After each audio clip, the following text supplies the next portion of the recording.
আল্লাহকে ডেকে ডেকে বলতেছে, ওগো আল্লাহ, ওগো আমার রব, ফিরআউন আমাকে অত্যাচার করছে, কাঠের তক্তায় পেরেক মেয়েরা, আমি শহীদ হয়ে যাবো কিন্তু তোমারে ছাড়বো না।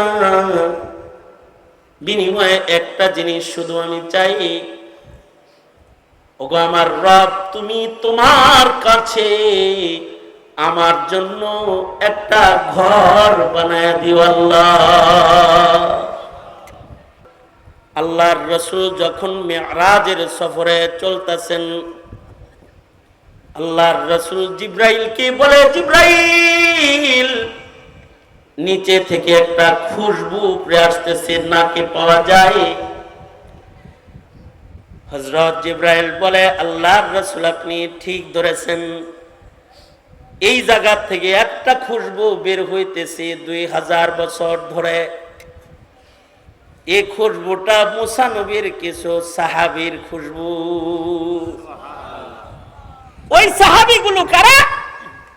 ফিরআউনের ঘরে আসিয়া যখন কালেমা পড়ে মুসলমান হয়েছে, তো কাজের মহিলা ফিরআউনের ঘরে সেও কালেমা পড়ে মুসলমান হয়ে গেছে। এটা যখন ফাঁস হইছে, ফিরআউন কয়, আমার বিছনায়, আমার রাজমহলের আরামের বিছানায় ঘুমায়া আসিয়া তুইও মুসা চিনলি, আমারে চিনলি না। এই আরামের বিছানা ছেড়ে তোকে কাঠে তক্তার ভেতরে পেরেক মেরে দিলাম। মুসার হারবের রবকে ছেড়ে দে।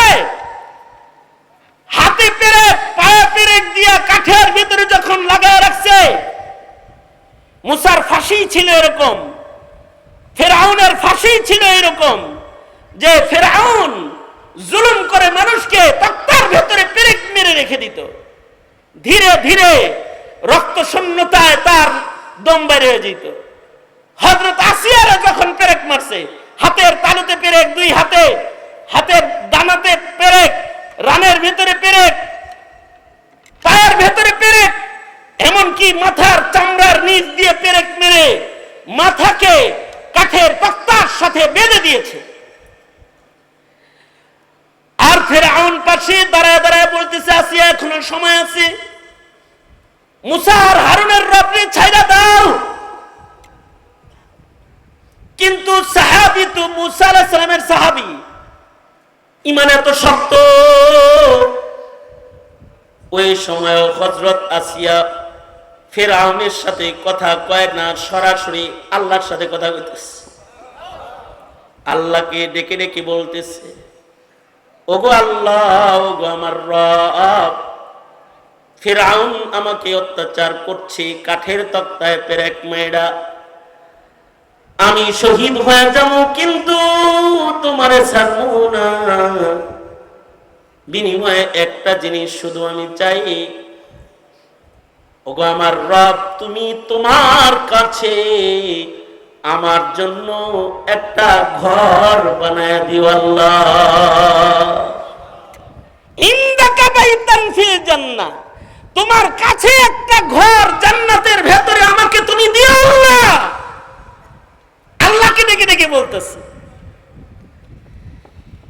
হযরত আসিয়ার এই মর্মান্তিক শাহাদাতের কারণে সাহাবী মুসা নবীর, কিন্তু আল্লাহ তাআলা হযরত আসিয়াকে পুরস্কারটা অনেক বড় দিয়ে দিবেন। সেটা হলো তার ঈমানের পরীক্ষায়, এই কঠিন পরীক্ষা দেওয়ার কারণে সাহাবী হলো মুসা নবীর সাহাবী, কিন্তু বিবি বানায়া দিবেন জান্নাতে। আসিয়া আমার নবীর বিবি হিসেবে জান্নাতে থাকবে, স্ত্রী হিসেবে জান্নাতে থাকবে।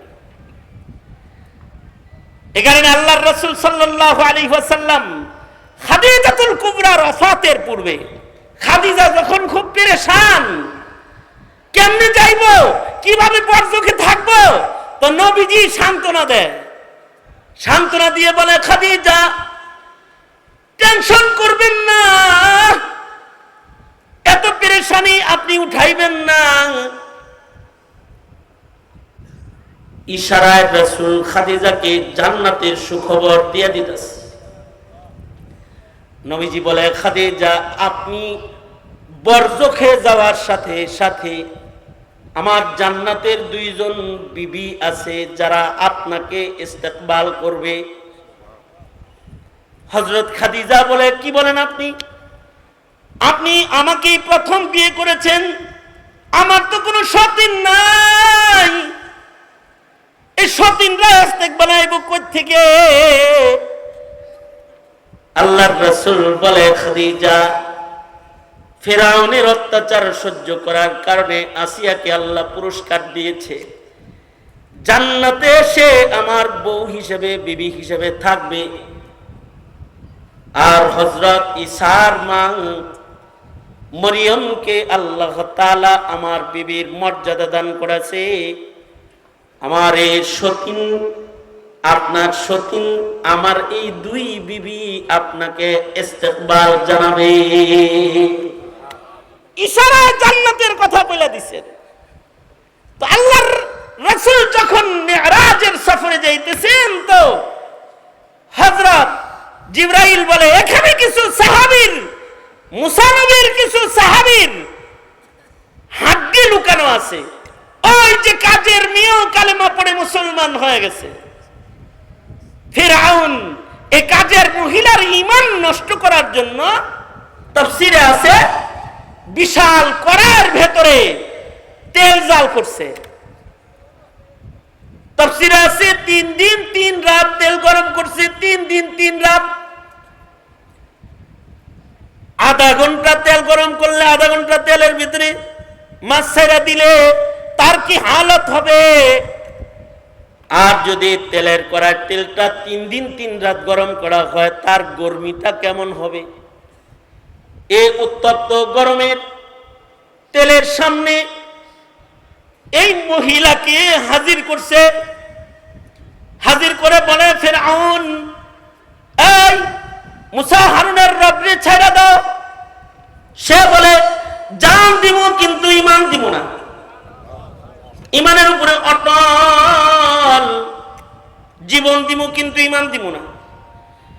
ফিরআউন বলে, সোজা আঙ্গুলে ঘি ওঠে না, যাও ওর বাচ্চাগুলারে নিয়ে আসো। মায়েদের হৃদয়ে আল্লাহ তাআলা সন্তানের মায়া সবচেয়ে বেশি দান করেছেন। মহিলার 2টা বাচ্চাকে হাজির করেছে। তার একটা বাচ্চার বয়স 8 বছর, আর একটা বাচ্চার বয়স 2 বছর। বাচ্চাগুলাকে হাজির করে ছোট বাচ্চাটাকে মার কাছে দিছে, আর বড়টারে ফিরআউন ধইরা কয়, যদি ঈমান না ছাড়ো তাহলে প্রথম এইটা দিয়া শুরু করবো। বাচ্চাটা কথা কয়। বাচ্চাটা তেলের কড়াইয়ের উত্তপ্ত গরম তেলের কড়াই দেখা বলে, মা, কিছু সময়ের জন্য মুসা হারুনের রবরে একটু ছাইরা দাও, আমাদের জান বাঁচবে মা। কিন্তু মা সন্তানদের ডেকে বলতেছে, সন্তানেরা, তোমরা যেটাকে আগুনের তেলের কড়াই দেখতেছো, ওটা আগুনের তেলের কড়াই না, ওটা আল্লাহর জান্নাতের দরজা। ওখানে গেলেই আল্লাহর সাথে মুলাকাত পাইবা। সন্তানদেরকে ধইরা আগুনের ভেতরে ফেলে দিয়েছে, তেলের ভেতরে হাড্ডিগুলা তেলের ভেতরে ভাসতেছে। ছোট বাচ্চাটাকেও ছিনায় আইনা গরম তেলের কড়াইয়ের ভেতরে ছেড়ে দিছে, তার বাচ্চাদের হাড্ডিগুলা তেলে ভাসতেছে। এবার মহিলাকে এই তেলের কড়াইয়ের সামনে দাঁড় করা। ফিরআউন বলে, তোমাকে এখন আগুনে দিব, তেলে ভাজি করব, যদি তুমি মুসা হারুনের রবের উপরে ঈমান না ছাড়ো। মহিলা বলে, সন্তানদের ভাবছো সারিনে, আমারে ভাজলো সারবো না, কারণ আমি জানি এখানে যাওয়ার সাথে সাথে আল্লাহকে পাওয়া যাবে। তবে তুমি আমাকে তেলে ভাজো ফিরআউন, তুমি রাজা হিসেবে, আমি প্রজা হিসেবে তোমার কাছে একটা আবদার শুধু মৃত্যুর আগে জানাই। সেটা হলো, আমাকেও যখন তেলের ভিতরে ভাজবা, আমার বাচ্চাদের হাড্ডিগুলা যেমন তেলের উপরে ভাসছে, আমার গায়ের হাড্ডিগুলাও তেলের উপরে ভাইসা উঠবে। তখন এই হাড্ডিগুলাকে যত্র তত্র ফেলে দিও না। আমার আর আমার সন্তানদের দেহের হাড্ডিগুলাকে কাফন কইরা কাপড় দিয়ে একটু পেঁচায়া এক জায়গায় দাফন করে দিও। যাতে বরজখে আমি আমার সন্তানগুলারে বুকে লইয়া বরজখে থাকতে পারি, আর হাসরের কঠিন ময়দানে যেন সন্তান বুকে নিয়ে মহান আল্লাহর আদালতে দাঁড়াইতে পারি। ফিরআউন জালিম হইলেও এই কথাটা রেখেছে। ফিরআউনের চাইতে নিকৃষ্ট জালিম হইল তারা যারা মৃত্যুর আগে নেককার আলেমদের আবদার পর্যন্ত রাখে নাই, আলেমদের আবদারও রাখে নাই। ফিরআউন তো আলেম ইমানদারের আবদার রেখেছে। আবদার রেখেছে কি? যে এক জায়গায় দাফন করে দিয়েছে, এই যে হাড্ডিগুলাকে এক জায়গায় দাফন করেছে, এই দাফনকৃত হাড্ডির উপর দিয়ে মুহাম্মদুর রাসূলুল্লাহ সাল্লাল্লাহু আলাইহি ওয়াসাল্লাম 2000 বছর পরে মিরাজের সফরে যাচ্ছেন, আর নিচের থেকে খুশবু বের হইতেছে। নবীজি নাকে এই খুশবু পাইতেছেন। জিবরাইলকে বলে, জিবরাইল এই খুশবুগুলো কিসের খুশবু? জিবরাইল বলে, এগুলো মুসা নবীর সাহাবীদের ঈমানের খুশবু। 2000 বছর ধরে বের হইতেছে, কিয়ামত পর্যন্ত খুশবু বের হইতে থাকবে। আল্লাহু আকবার কাবীরা।